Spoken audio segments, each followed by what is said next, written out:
Welcome to the Encore Audio Archives YouTube channel. I'm Taper Dave, and this is my channel. I've uploaded hundreds of talks here that I've recorded at meetings in West LA, and I've also recorded conventions starting in 2013. I've got a bunch of those up. And Walt and Mary Murray, the original owners of Encore Audio Archives, started the company in the 80s, and Walt recorded Joe and Charlie's and a bunch of stuff down in Vista, California. My sobriety date is June 20th of 1994.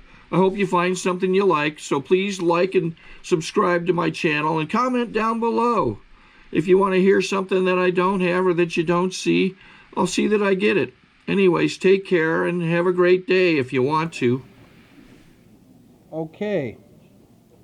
Now let's give a warm welcome to our main speaker, Victoria.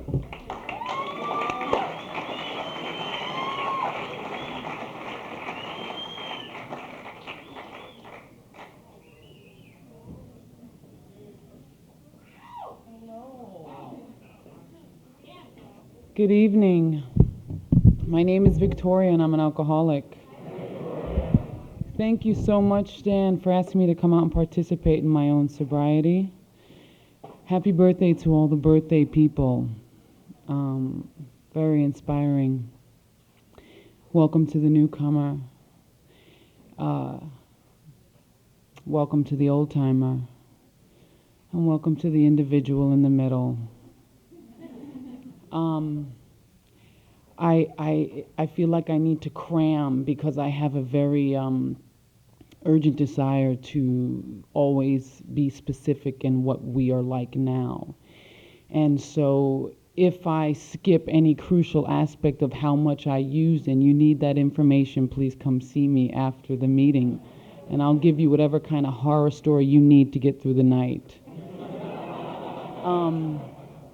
So, you know, what we were like, what happened, and what we are like now. I actually, too, there are some warm faces in the room that made the trek out, and it's very nice because I don't know so many people here, and AA is AA wherever you go. And I was telling my friend that I love when people are from out of town, welcome, and they say their group, because should we ever end up in that city, we have an idea, we have a name, which I'm sure is the concept and the reason for that. But you know, if you're new and you hear anything out of my mouth or anyone else's mouth in reference to God or a power greater than self, and it freaks you out, that may be a natural process of being new, and that may be a natural process of being human. I prefer to call my higher power God. So, you know, if you want to substitute it while I'm speaking and you want to call it ketchup or tomato or whatever you need to not have it mean something else to you, please feel free to do so. And when I was new, I was instructed to find definitions for myself. And when I went through the 12 steps, my sponsor had me define every word in each step through the dictionary, including the and to give me new conditioning for words that meant something else before I arrived here, and definitions that weren't of my own making. And I have since done so. I continue to do so out in the world when things come into me. I redefine them for myself, and I come to find out often that I am living by someone else's code. So, but the subject of God, my niece, I have one of my dearest friends in the world is not a blood brother. He's a friend, but we're family, and we call each other brother and sister. And but his real blood sister was in town, and his daughter, who's 4 years old, is with her aunt. And so they're sitting, and her aunt has to go somewhere. She's not from LA. She's visiting for a few days, and she's nervous about this. Wherever she has to go, she's afraid she's going to get lost. And she's nervous for days, I guess. And then finally the day comes. She has to drive wherever she's driving outside of LA, and she's very nervous about getting lost, I guess. And so my niece, that's 4 years old, says, don't worry, Aunt Cindy. If you get lost, just stay quiet, be still, and God will speak to you and tell you where to go. So her aunt's like, oh. And then she's like, her aunt's like, is that so? She's like, absolutely. Her aunt says, well, then what happens? And she says, my niece says, God will tell you where to go and when to turn. My aunt says, is that so? Her aunt says, and then she says, I thought that God was a man, but I found out that God's a woman's voice, and it's okay. Come to find out, so her aunt is like almost in tears, but not want to freak her out, and da-da-da-da. And then they tell the mother and father this story, and the mother and father are like, oh my goodness, and 4 years old. And so finally the mother, sits down and she wants to be a part of this, and she's like, so, you have this thing, you told Aunt Cindy, and so they go through the whole story again, and my niece says, yeah, God is a woman's voice and whatever. And she's like, her mother says, so what does God say? And she says, go 50 feet and turn left. She's like, really? What else does she say? Go 2 blocks and make a right. Turns out it's the Star Trek tech thing in her father's car. The laser satellite thing. And, we're like ready. I'm crying when they're telling me the story. I'm like, oh, and it's reaffirming my belief in God. And if children have it and they know it, it's all right. And everything's going to be great in the world. And then as she's getting closer to the 50 feet thing, I'm like, wait a minute.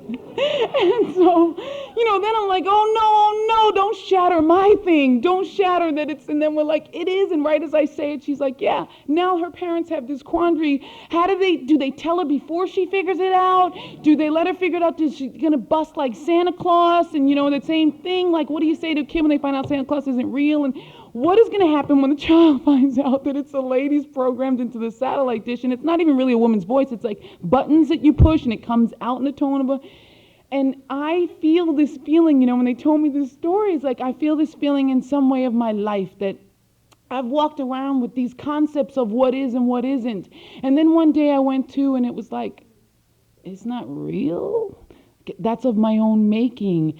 And not that it's good, bad, high, low, left or right. It was just something that was, just something that is, and then it isn't.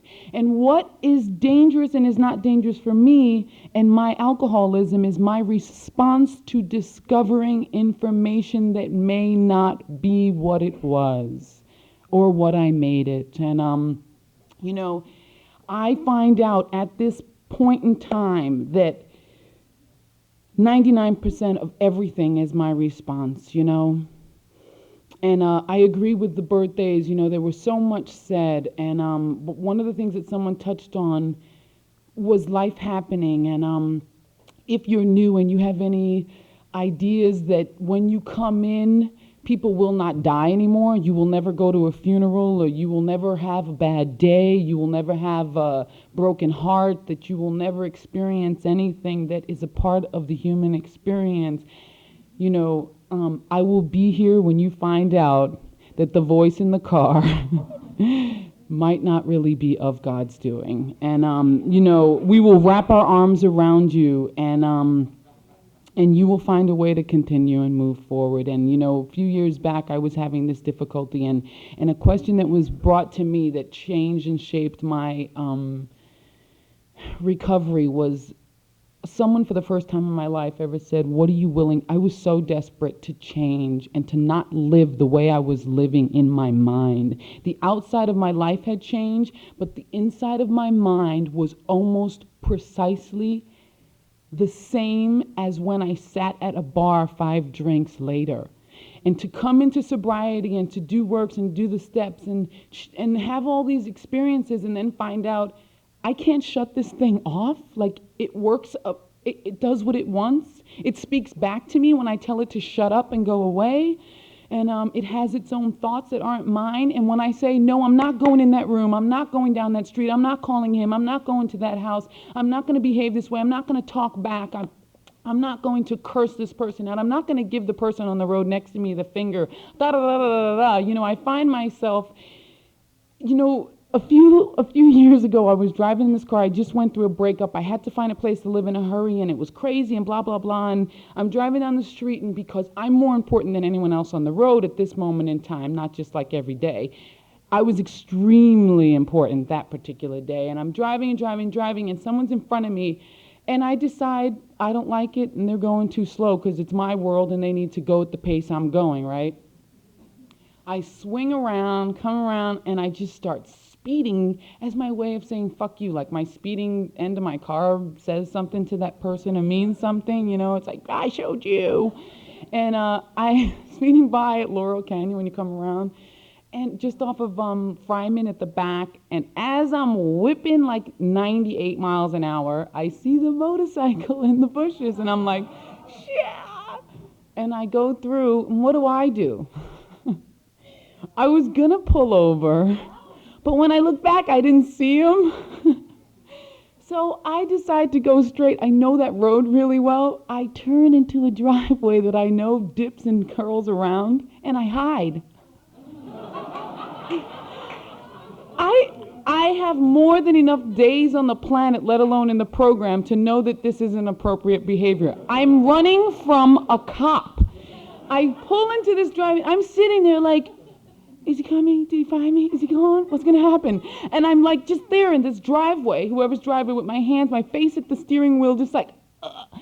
Sure enough, and I think, you know, time has passed. I'm cool. I'm out of the woods. I'm rushing. I have adrenaline going. And then finally it's like, I'm okay. Then here comes the cop. Drives in, pulling him beside me, and he's like, what are you doing? And I'm literally like with my face at the glass, and I don't look at him because I think he'll go away if I don't look at him. And if I pretend I don't hear him, the conversation will stop. And sure enough, you know, he's like, miss, could you step out of the car? And I was just like, And then finally I look at him, and I had this moment that I had the day I got pulled over by a cop, which changed my entire life, was the greatest thing that ever happened to me. Was this officer looked into the car after I had tried to drive away from that cop, crashed into a pole, hit the curb, and I'm gunning the engine, trying to get away. It's burnt. The car is burnt, and I'm like, and my friends in the car, I'm like, we're gonna get away, we'll be fine. Just, and they're like, stop. I'm like, no. And the cop says to me at that drunken moment, have you had anything to drink? And I look at him, and in my life, I lied about everything. If you were looking at me and you said my eyes were not hazel, or you said my eyes are hazel, they are, I would convince you that they were blue. By the time you walked away and you're staring at my eyes, I would convince you that they were blue. For no reason other than, I don't know. I just like the habit of lying. I don't know. I used to cover my tracks so much, and whatever was going on, that I don't know what that was. Maybe it was some device, too, of just really despising my own existence. So I created something else in my way of playing with people that entertain me throughout the day. And so that moment that cop asked me, I looked him straight in the eye and said, yes. And that was the beginning for me in recovery. And when I got just the few years ago in sobriety, when that cop said, what are you doing? When I finally looked at him, I looked at him and I just said, I don't know. I don't know what I'm doing. And he was like, finally, he said, not only have you, evaded police and speeding at 98 miles an hour, but you're trespassing. And he's like, it's like, you're going to go to jail. Like, for what? I mean, what? And then I didn't get into I broke up. I just sat there and was like, you're right. You're right. That was it. We talked, we just started talking, whatever, and he said, for whatever reason, he decided just to give me the speeding ticket. I'd never been happier to get a speeding ticket in all my life.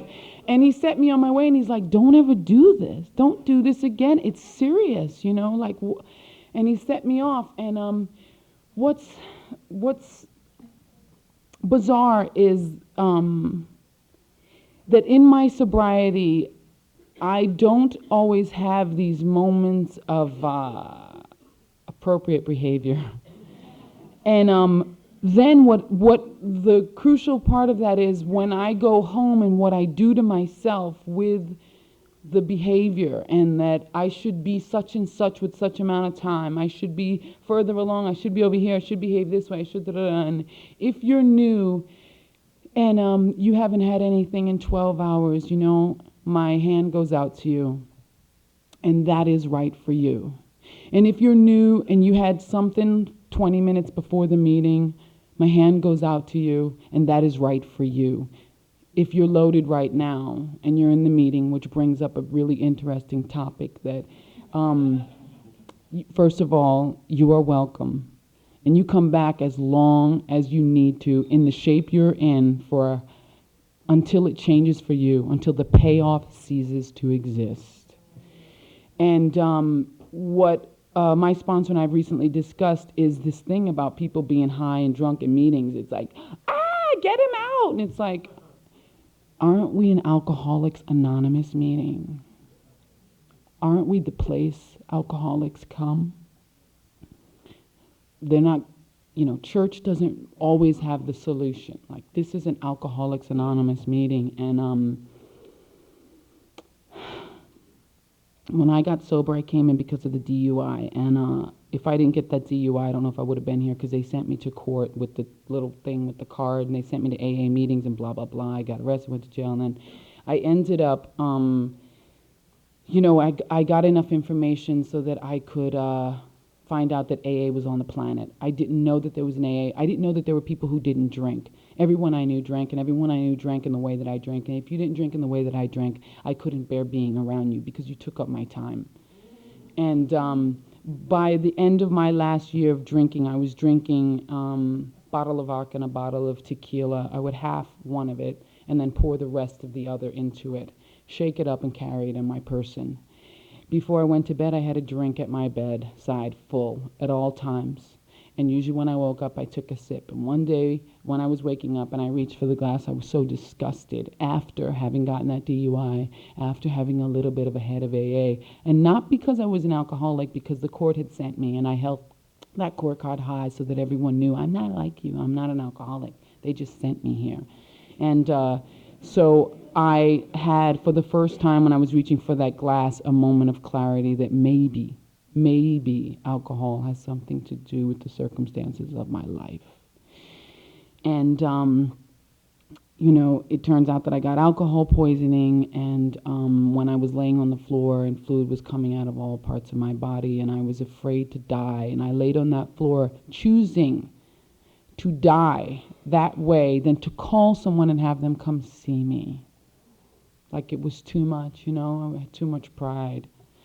Not to mention the way I'd been living and what an embarrassment I was, but in that moment I have pride. I don't even know what pride is at that time, And I went through about 12 hours of hell, and somewhere in the 10th hour I pulled out this dictionary because the smell was so bad, and I kept thinking that it was bile. I don't know why. And it was like clear, and it wasn't anything, and it kept coming, and it was just, ugh. Out of my nose, out of my mouth, I almost asphyxiated because I just couldn't breathe. I couldn't gasp air for a while at long junctures. And I got the dictionary and I read bile, and somewhere in it I saw the word liver, and somewhere to me liver connected alcohol, and alcohol connected to alcoholism. And then I remembered alcoholism and Alcoholics Anonymous. And I thought, I heard this. If this is related to alcohol, I will stop drinking. And then I said something I never said in my whole life. Dear God, will you please help me? If you are new, you will find a common thread in Alcoholics Anonymous that links all other threads. And that is the sentence, Dear God, will you please help me? And I have used that phrase many times since. And I don't think that it's something that will stop. Not because I enjoy the moment that I'm in when I'm saying it, but because it's the only thing that has ever gotten me through. And not through the moment, but through my self-obsession that I may stick my hand out to the person standing next to me feeling the same. Through the moment that I can see the eyes of another person in some kind of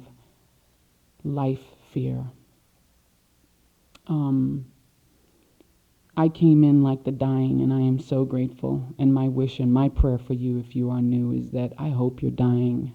I hope that you're so fucking scared that you're not going to make it through the night, that you commit to go to another meeting in an hour. I hope you're so scared that you get somebody's phone number and you call them in the middle of the evening, whether they pick up the phone or not, because it isn't really about whether they pick up the phone. It's about that you made the call. I hope that you keep 35 cents in your pocket wherever you go and whatever you're doing, and at least 3 phone numbers, one of someone newer than you, someone that is with time, and someone that's older than you. And you call each of those numbers at any point that you decide you may go to a bar or to the dealer. You pick up the phone. I hope you're frightened enough to pick up the phone before you go to the bar, to the dealer, and you ask, what did you do when you felt this? And not even like scared and frightened. What did you do when you felt like you could not move your arm without picking up a drink? That you could put your hands in your pockets so deep and so far because you couldn't imagine if you took them out what they were going to do, as if they had a mind of their own. And when you sat at the door of a liquor store just waiting for some kind of miracle because you couldn't get up, not knowing which direction you were going to go in, whether you were going to walk in and say, give me a pint, or whether you're going to walk down the street and start doing cartwheels because you survived one more eighth of a second of your life changing. And one of the things that I have found in Alcoholics Anonymous is that it's seconds and inches. It's 1 second, and my life has changed forever. It's an inch to the right, and my life has changed forever. And it all boils down to choice. Nothing has happened, nothing will happen, and nothing's going to happen of not my own doing. It's like almost, one of my favorite words in the whole big book is simple. And if you're confused at all about the program, it's all in the opening of the meeting. You know, how it works is amazing. And like one of the things that I love about how it works is that the way that they word it. You know, there are things like we suffer from grave emotional and mental disorders. It doesn't say we suffer from slightly off-balance days. You know. And it does, many of them do recover if they have the capacity to be honest. It doesn't say many of them do recover if they want to feel different. You know, it's like, it's unbelievable. It's like, and then if you have decided you want what we have and are willing to go to any lengths, it doesn't say if you kind of want to sort of a little bit, it's if you are willing to go to any lengths. These words are so precise and so careful and so blessed, you know, and half measures availed us nothing. And I have found myself, you know, in the half measures club when I don't really have any dramas and when, you know, one of the tricks to being sober now is to pray with the same intensity on a really quiet day as I pray with the same intensity on a day where I'm not sure if I'm going to make it out the door, you know? To have the same balance in the amount of people I call, the amount of newcomers I walk into a meeting. It's like, do I walk into a meeting and just say, hello, how are you today? Because I was suggested to go to a meeting and ask someone how they are and listen, because I'm self-obsessed with something I am or am not getting in life, do I go to the meeting and say it just because it's Saturday, you know? Do I make someone more important than myself because it was told, or do I just do it because it's part of? It's just part of, you know, and the prayer, the meditation, everything, does it just come at those crisis moments? And that's what is really the challenge for me today. And, you know, just to break down in a really, really, really quick way, because time doesn't afford me right now too many deep stories or anything like that. But the only reason I am sober, if you're confused at all, I must make clear, because sometimes I sit in meetings and I'm like, how are they sober? Like I get, you know, when they get down, I get a little confused. Like, How do I get through like such and such? Because the message, I get confused even though I know what's being said is something else. And I know the intentions, but I get confused and distorted. So I try really hard to be precise. And this is it. I'm sober by the grace of God and the principles of Alcoholics Anonymous. I'm sober by the 12 steps. I'm sober because on Saturday night, my friend's bridal shower, I'm at the meeting, doing whatever this is, reaching out and reaching in. I am sober because I don't take it lightly today. I take it with the same seriousness I had when I was brand new. When I came in with fear. And we've talked about this, a few times, that changing moments for me in my sobriety came when it was no longer, I don't want to die, I don't want to die, I don't want to die, and it shifted to, I want to live. And it wasn't, though that moment for me was extremely strong. And what happened was when I came in, I was so frightened and clear that I did whatever they told me to do. I didn't know about options, I didn't know anything except that, I knew that I couldn't stop drinking, and I couldn't control my drinking, and I couldn't control my behavior. And so when they told me to get a commitment, I got 7.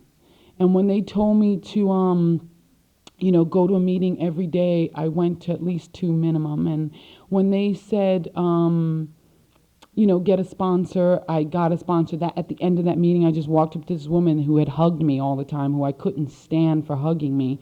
And I just was like, look, will you? Okay, fine. And whatever. And when they said work the 12 steps, I worked the 12 steps. And what we did, my sponsor, what we did was the first step, as I told you, we broke it down, and I defined every word in the 12 steps as I went through. I did the 12 steps in conjunction. I read the big book with the 12 and 12.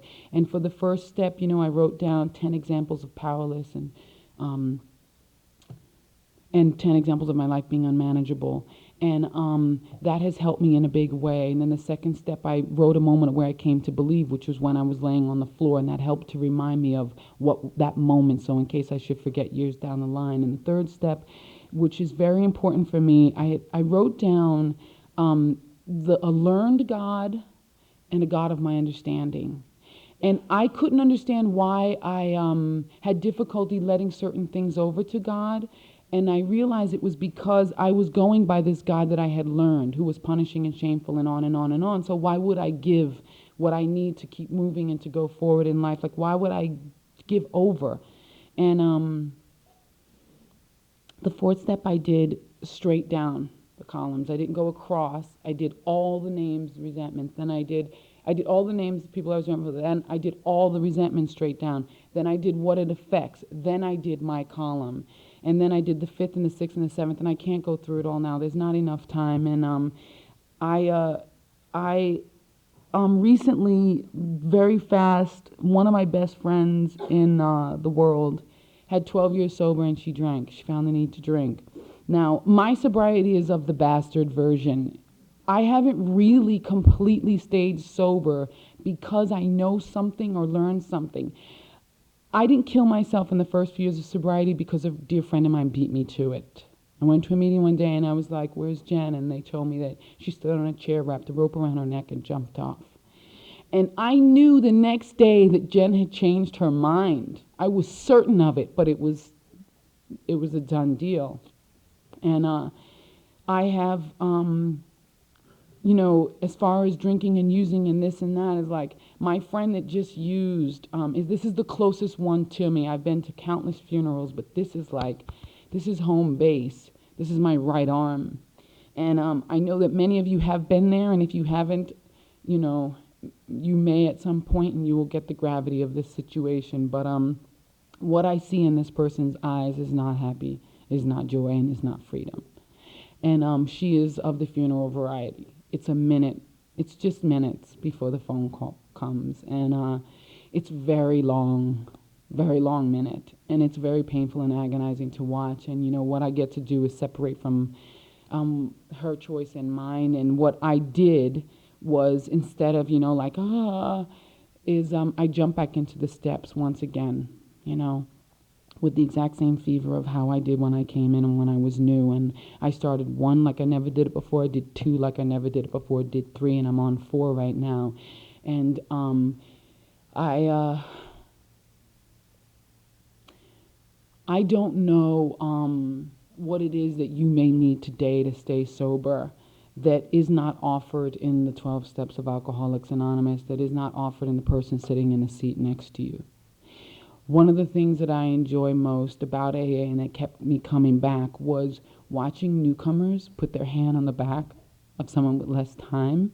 To this day, it's such an odd thing, and it just like gets me. It's so amazing. If you are new and you have 2 hours, reach out to the person with 1 hour. That's how I stayed sober. By the time I was 4 months, I was sponsoring someone. When I was 9 months, I was a secretary, and I just went like that. Whatever they said to me, I said yes. And that woman that said yes when the speaker asked her to read, bless your heart, you know, bless your heart. Because they told me that, you know, you show up early, you leave late, and you always say yes and you flip out later. And, you know, and so that's how I do it, and that's how I've done it.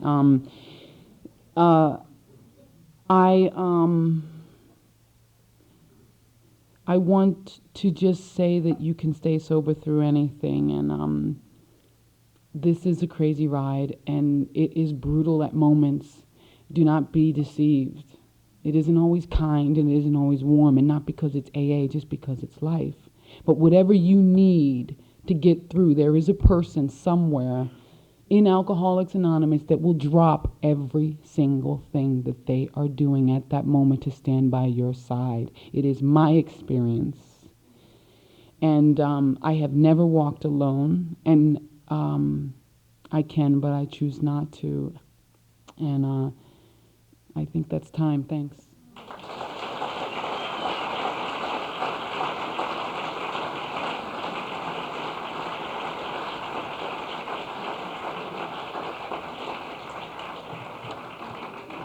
Sorry to interrupt your viewing. Taper Dave here. Just wanted to take a second to ask you to like and subscribe to my channel. Let me know if you like what you're listening. I've got some very good talks here, and this one's a great one. Just curious, do you think this is better than Zoom? Tell me what you think.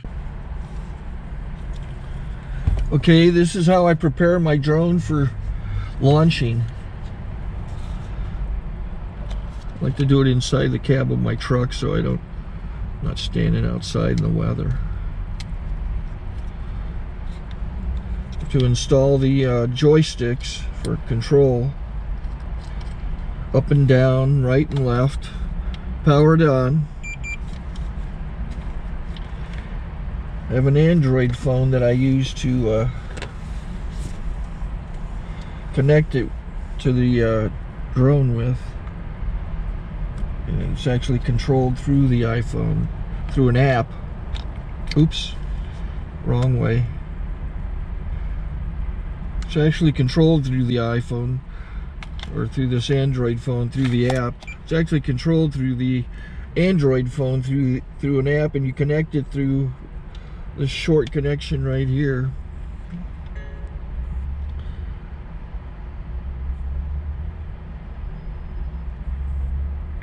Remote control connected. Remote control's connected. So I pull out the drone. I have to extend the legs. Long legs extended first, then the short legs. Remove the gimbal protector. Set that aside, then power it on one short burst, then one long burst. I lay it down. So I have to go to calibrate. So the drone's not connected yet. It shows you here as this drone gets disconnected, even though the remote's powered on. So the drone has to establish it's connected. So I go into the app, to calibration mode. First I'll calibrate the remote controller. Start calibration. Out, in, oop, out, in, up, down, and then this little wheel is to control the gimbal. So it's calibrated. Go to gimbal calibration, start calibration, and then it calibrates the gimbal. I don't know if that shows up. The gimbal's moving all over the place. Changes, you can see it on the video. And I'm calibrated to take off. It's acquired 7 satellites at the moment. There are 26 satellites up in the sky, which it has to acquire before you can take off. So it's connected. It's got enough satellites. This is white. I can go to press this little arrow button, swipe right to take off, and it would start the motors if I slid this to the right. But I'll wait till I get outside. Don't want to do it inside.